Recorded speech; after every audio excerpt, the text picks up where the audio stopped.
Nous corrigeons l'exercice 47, page 63. Alors, je vous ai mis quelques réponses, on ne va pas y faire attention pour le moment, on va simplement lire l'énoncé.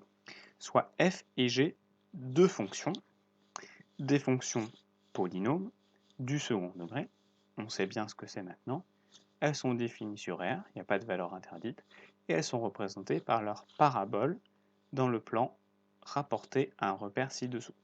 Je rappelle que rapporté à un repère, cette phrase signifie, cette phrase signifie que ici, vous avez un axe vertical qui définit une unité verticalement, et on va définir toutes les ordonnées à partir de ça. Et ici, vous avez un axe horizontal qui définit une abscisse horizontalement, et que ces deux axes sont perpendiculaires. Alors, il existe d'autres types de repères, mais pour nous, les repères, ce sera toujours ce type de repère. Donc, première question, trouvez les coordonnées des points particuliers de ces deux courbes. Alors, le sommet. Donc, le sommet, on a la courbe F, son sommet, c'est ce point-là. Je rappelle que quand la courbe est comme ça, le sommet, c'est le point le plus haut, et quand la courbe est comme ça, le sommet est le point le plus bas. Je sais que c'est pas logique, on devrait l'appeler le fond, plutôt que de l'appeler le sommet, mais comme on ne sait jamais à l'avance dans quel sens va être la courbe, on dit toujours le sommet. Voilà. Et ce point, il a pour abscisse 1 et pour ordonnée moins 4. Et donc c'est pour ça que j'ai marqué que les sommets, donc pour CF, donc la courbe représentative de F, c'était abscisse 1, ordonnée moins 4. De la même façon, pour la courbe G en rouge, ici on a 0,5, 2,25 que j'ai marqué ici. Pour l'intersection avec l'axe des ordonnées. Alors, l'axe des ordonnées, il est là. Donc le premier point est ici, le deuxième point est ici. Je les ai marqués là. Est-ce que c'est logique que ce soit 0 là? Bah oui, parce que un axe l'axe des ordonnées, bah, son abscisse, regardez, c'est 0. Les racines des fonctions f et g. Alors les racines, je rappelle que c'est l'intersection avec l'axe des abscisses. On dit que les fonctions s'annulent aux racines. Donc la première racine, c'est ici moins 1, elle est commune aux deux. Donc j'ai marqué que les racines pour CF, c'était premièrement moins 1, 0. Bah oui, parce que moins 1, c'est l'abscisse. Et puis 0, bah, c'est l'ordonnée. Hein. Ce point, il est à plat, au niveau du sol, à l'étage 0. Donc en ordonnée, c'est 0. Et le même point pour C de G, hein, puisqu'on a vu que les deux se croisaient ici. Et donc pour CF, il y a une deuxième racine en 2. Qui est... non, pardon, hop, je confonds les courbes, pardon. Pour CF, il y a une deuxième racine en 3, ici, donc 3, 0. Et pour CG, il y a une deuxième racine en 2, donc ici, 2, 0. Voilà, donc ça c'était facile, c'était une lecture graphique. Alors pourquoi est-ce qu'à chaque fois j'ai mis cette forme-là avec des parenthèses? Parce qu'on nous demande les coordonnées. Et quand on vous demande des coordonnées, il faut toujours mettre comme ça, entre parenthèses, avec d'abord l'abscisse et puis à droite l'ordonnée. C'est comme ça. Petit b. Petit b, en déduire la forme factorisée de f et de g. Alors, petit rappel avant de dérouler la correction. Petit rappel, la forme factorisée. La forme factorisée, elle ressemble à ça.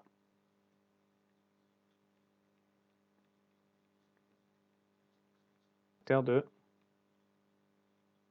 x moins x2, où ça c'est la première racine et ça c'est la deuxième racine. Alors en fait, bah, ce qu'on veut, c'est une expression de f de x et puis ensuite une expression de g de x qui ressemble à ça. Ok? Alors, x, on n'a pas besoin de le trouver, on s'en fiche, hein, c'est l'inconnu, ça restera toujours sous forme de x, mais il faut qu'on trouve a, il faut qu'on trouve x1 et il faut qu'on trouve x2. Alors, x1 et x2, c'est les racines, c'est pas très compliqué, on les a déjà trouvées, c'est l'intersection de la parabole avec l'axe des abscisses, et donc ici c'est moins 1 et 3. Donc on va tout de suite remplacer par moins 1 et 3. Donc, moins 1, donc ça va être moins moins 1. puisque c'est moins 1 et là il y avait un moins. Et 3, bah, ça va être 3. Ok.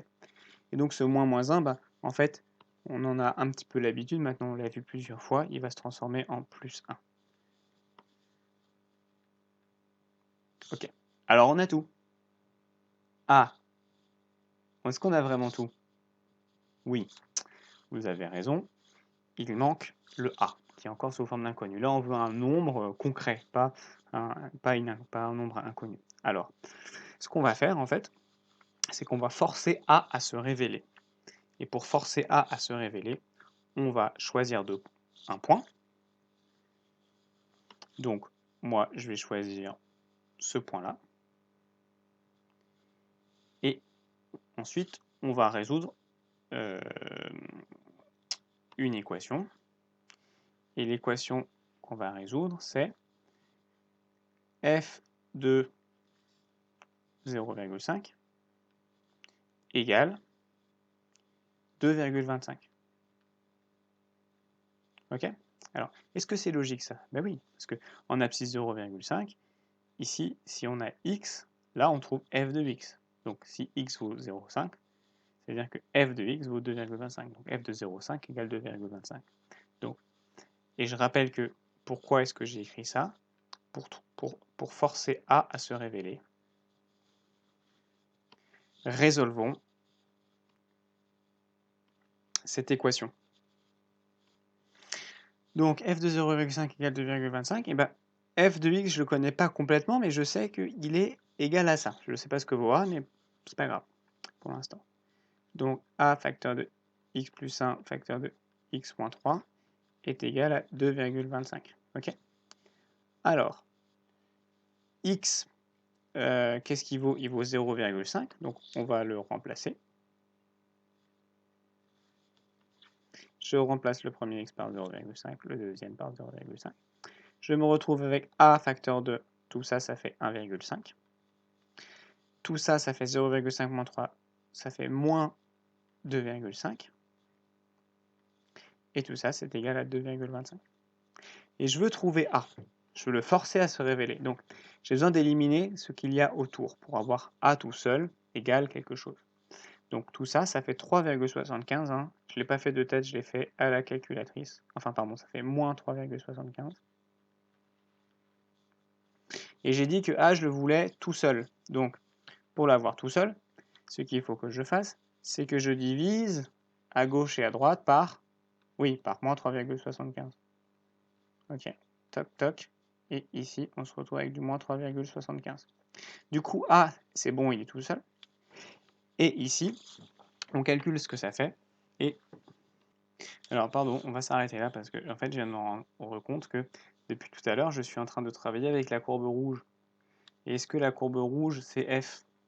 Bah non, la courbe rouge, c'est G. Donc, pardon, j'efface et je recommence.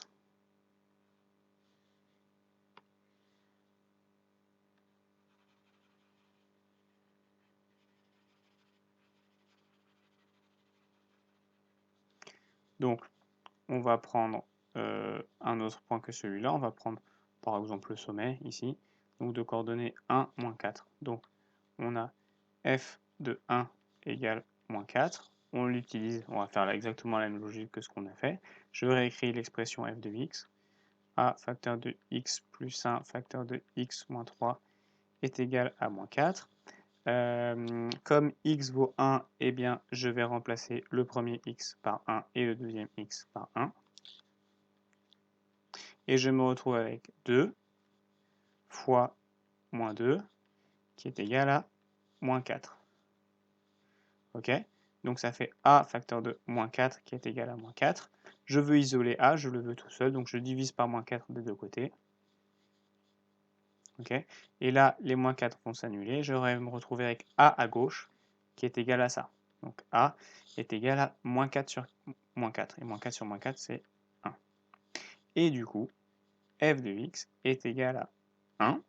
Maintenant, a, je sais qu'il vaut 1. Facteur de x plus 1. Facteur de x moins 3. Super. Donc, j'ai oublié de préciser que là, c'était la b. Et bah, on est content. Et puis, pour avoir g de x, En fait, on va faire exactement la même chose, hein. On fait exactement les mêmes étapes, donc je ne vais pas le faire 2 fois de suite. On va partir des racines, hein. Donc les racines de g, c'est moins 1 et 2, donc g de x égale a. Alors, comme j'ai déjà utilisé a, je vais prendre un autre lettre, je vais prendre b. b facteur de x moins donc plus 1, pardon, facteur de x moins 2, hein, ce sont les deux racines. Ok. Donc, pareil, pour forcer b à se révéler, on va résoudre l'équation. Résolvons l'équation, on peut prendre ce point, hein, le point d'abscisse 0 et d'ordonnée 2. Donc, f de 0 égale 2. Je ne fais pas la résolution d'équation, hein, c'est le même principe que celle-ci. On va directement au résultat et on trouve que b est égal à moins 1. Et donc, g de x est égal à, je remplace b par moins 1, facteur de x plus 1, facteur de x moins 2. Voilà, et ça peut se simplifier un tout petit peu en mettant, au lieu de moins 1, en fait, on peut mettre moins tout court. Voilà, donc, moins, je vais un peu le rallonger, hop, ça va nous faire un moins un peu long, mais bon, c'est pas grave. Voilà, et donc mes deux formes factorisées, eh bien, c'était celle-ci et celle-là. Nous avons corrigé cet exercice.